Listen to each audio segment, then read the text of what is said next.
कि काल एक ऑर्डर जारी करी जो कि राजस्थान के विश्वविद्यालय के अंदर मराठी का केंद्र खोली सी। मारे कोई आपत्ति को नहीं। भारत एक भारत श्रेष्ठ भारत की जगह सरकार की योजना है लागू होनी चाहिए। और मराठी क्यों जे आप तमिल तेलुगु कन्नड़ सीखा तो भी कोई दिक्कत को नहीं। भारत की सारी भाषा में आनी चाहिए। पर जका माँ ने माँ को नहीं कहे भी पड़ोसन ने काकी कद क्या करे वो क्या कर सका पर राजस्थान के अंदर कि राजस्थान के विश्वविद्यालय के अंदर राजस्थानी को नहीं पढ़ाई जाए और बट मराठी का केंद्र खोली सी। सरकार जगावनो काम जनता को होया करे। कहे कि लोकतंत्र में दो चीज हो, एक लोक और एक तंत्र। तंत्र जे आवारा हो जावे तो लोक ने जगानो पड़े। भी तंत्र ने जगावन खातर मैं आप सब मीडिया बंधुआन आप सब युवान भी आ कहना चाहूँ कि आप सब इन खिलाफ मांग उठावा, इन खिलाफ बात उठावा आ कि थाने जगी भाषा सिखानी बा सिखाओ पर पहला हमारे लिए सिखानी चाहिए। पहला हमारे राजस्थानी बढ़ावा मिलना चाहिए, राजस्थानी सिखाई जानी चाहिए। यूँ बुरो कोई सरकार कहीं कर सके कि जयपुर में आपने राजस्थान को सौ मोटो विश्वविद्यालय राजस्थान विश्वविद्यालय भी के अंदर कोई टाबर एमए करे तो जर्मन और फ्रेंच में तो एमए कर सके पर राजस्थानी में एमए कौन करी जाए। और जे कोई राजस्थानी में एमए करना चाहे तो भी फीस 55,000 रुपया लागे। खाली एमए करने का ए कर देसे हो इको मतलब राजस्थानी जड़ों काटना चाहो और तो कुछ ही कौन करना चाहो। माँ मातृभूमि और मातृभाषाओं बढ़ के कुछ ही गुने होया करे।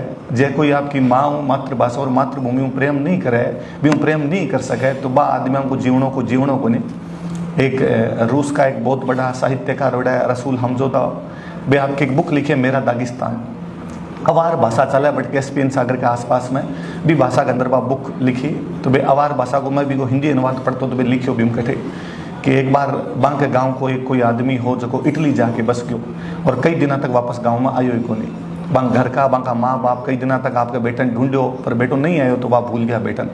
कई साल पछे वो किताबरा लेखक लिखा कि मैं इटली भी गाँव में गयो और भी लेखक को मिलो पतो चलो कि वो भी लेखक को भी गाँव का आदमी मिलो। वो जो बांक गाँव को आदमी हो वो इटली में जाके बहुत मोटो चित्रकार बन गयो। वो लेखक भी चित्रकार का चित्र देखा वह चित्र में साफ साफ दिखतो कि वो आपके गांव में याद करते हो वो घुटन महसूस कर रहे हो बैठे। वो बिन पूछो वापस कि तू गांव चाल सीखे वो मना करियो कि ना मैं कभी गांव आयो जब बहुत युवा हो बहुत एनर्जेटिक हो अब पाछो आप बूढ़ा हाडान लेके के गाँव जासी हो मन वापस गाँव को जानो पर तू गाँव में जाके मारा राजी खुशी का समाचार दीजिए। थोड़ा दिन पछे वो वापस आयो वो बिंग माँ बाप को मिलो चित्रकार के और बिंग माँ बाप ने जाके गयो थारो बेटो जीव तो है। वो इटली को बहुत मोटो चित्रकार है बट वो एक लड़कियों शादी कर ली बिंगो भरो पूरो परिवार है। माँ बाप बहुत राजी होया माँ बाप को कोई बात को नहीं जब वो बटे बस गयो वापस नहीं आयो पर राजी खुशी है बिंगो जीवन चौखो चले यूँ चौखो मारे खातर कुछ ही को नहीं हो सके। आप बहुत अच्छी बात बताई वे और कई बातें पूछी मारी बेननी क्या है हमारा पोता पोती क्या है वो सब समाचार दिया।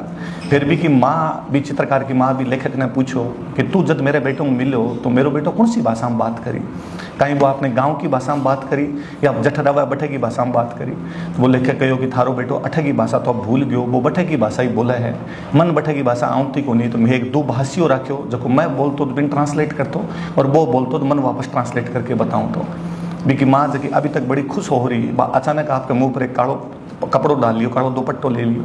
कालो दुपट्टो भी क्षेत्र में भी दागिस्तान क्षेत्र में कोई माँ जद लिया करे जब बिंगो बेटो मर जावे।